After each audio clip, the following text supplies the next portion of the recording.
to a person who has stated flat out that he wants to expand the surveillance state, not rein it in. Mr. President, here is the kind of world we are now living in, a world that should be of concern to every freedom-loving American, whether you're Democrat or Republican or independent, conservative or progressive. We are living in a world where government and the private sector often know where you are at any time. They know where you are. They know where you are traveling. They know what books you are reading, what websites you are visiting, and maybe the emails you are sending out or reading. You know, I hear a whole lot of discussion on the floor of the Senate about freedom, about our desire to live and defend a free society. I would ask my colleagues and the American people that when we talk about freedom, one of the attributes of a free society is the right to live our lives the way we want to live our lives without Big Brother knowing everything there is to know about us. You want to do what you want to do, it's your business. I want to do what I want to do, it's my business if we are not harming other people. I believe that that is a basic American right and a basic constitutional right. And I want to see people at the CIA, at the NSA, at other intelligence agencies who, yes, will be vigorous about defending us from terrorism, but will do it in a way that is constitutional, that protects the civil liberties and the civil rights of the American people. Mr. President, according to the Pew Internet Project, today 95% of American adults own a cell phone. More than 3/4 of American adults own a smartphone. 88% of American adults use the Internet. These advancements obviously have enormous advantages. Everybody knows all of the extraordinary things that we can do on the Internet and all the information we can gain. It's almost unthinkable that we were living not so many years ago without the advantages of the Internet. But all of these advantages, all of these conveniences comes with a price. If you have a Google account and the GPS enabled on your phone, Google creates a map for you of every single place you go in a given day. Facebook amasses a massive amount of data on you to better target commercials and advertisements to you. Credit card companies track your spending habits. Even innocuous things like a loyalty program in which you gain benefits by buying at a certain store give the private sector and the government eventually access to a massive amount of information about you. When you go to the grocery store and scan your card, it's very convenient, moves things faster, and you can get a discount. But the store gets to track everything that you purchased. Is that really what you want? Do you want the whole world to have knowledge of everything that you purchased? And just one rather famous example, Target, a huge chain in America, could tell if a woman was pregnant based on what she was purchasing at the store. Do we really feel comfortable about that kind of information getting out into the private sector or the government sector?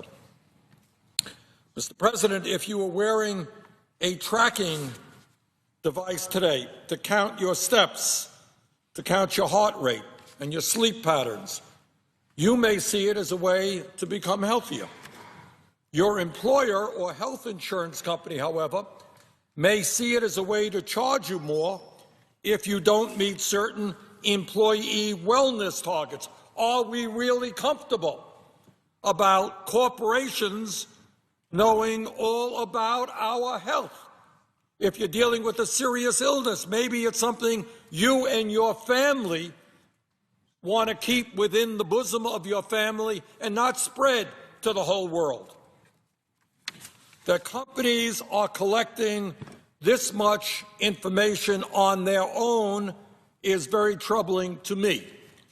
But Mr. Pompeo apparently wants to go even further. Last January, he published an op-ed in the Wall Street Journal in which he wrote, and I quote, "Congress should pass a law reestablishing collection of all metadata and combining it with publicly available financial and lifestyle information into a comprehensible, searchable database. Legal and bureaucratic impediments to surveillance should be removed." End of quote. Wow. What we are talking about is the United States government having, in many ways, more information about us than we may even understand about our own lives. In many ways, Mr. President, it sounds to me that we are moving toward an Orwellian society where between the government and the private sector, there is very little about ourselves that is not known by somebody else. And I am very, very uncomfortable about that.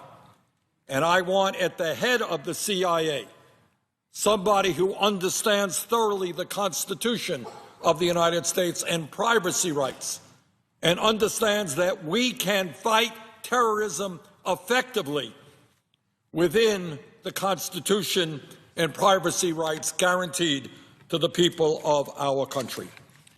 Mr. President, since June of 2013, here is what we have already learned that the NSA collects, and that is phone call metadata, including the numbers of both parties, my number and the number of the person I call, location, time, and duration of that telephone call. NSA has access to text messages, email, chat, and internet browsing history, smartphone app data, including map data, which can pinpoint a person's location to within a few yards. They have data, they have maps of people's social networks, bank and credit card transactions. That is a lot of information held by the government and or private sector on the personal lives of the American people. Mr. President, as I have mentioned, there is nobody in this Congress who does not understand the threat of terrorism and does not want to see our government be as strong and vigorous as possible in fighting terrorism and getting all the information that we need to effectively combat terrorism, to make sure that if somebody is a suspect in terrorist activities, that we go after that person as strongly and as effectively as we can. But I believe from the bottom of my heart that we can do that without invading the privacy rights of the American people. It is just not acceptable for senator after senator to come up here and say, we are defending freedom, we live in a free society, and then vote to allow the government or the private sector to have an unbelievable amount of knowledge about each and every one of our personal lives.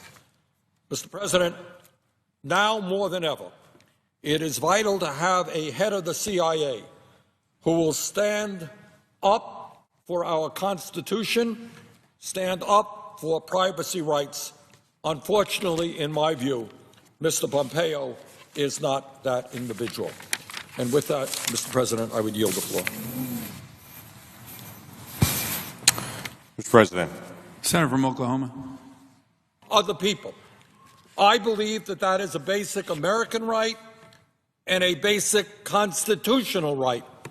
And I want to see people at the CIA, at the NSA, at other intelligence agencies who, yes, will be vigorous about defending us from terrorism, but will do it in a way that is constitutional, that protects the civil liberties and the civil rights of the American people.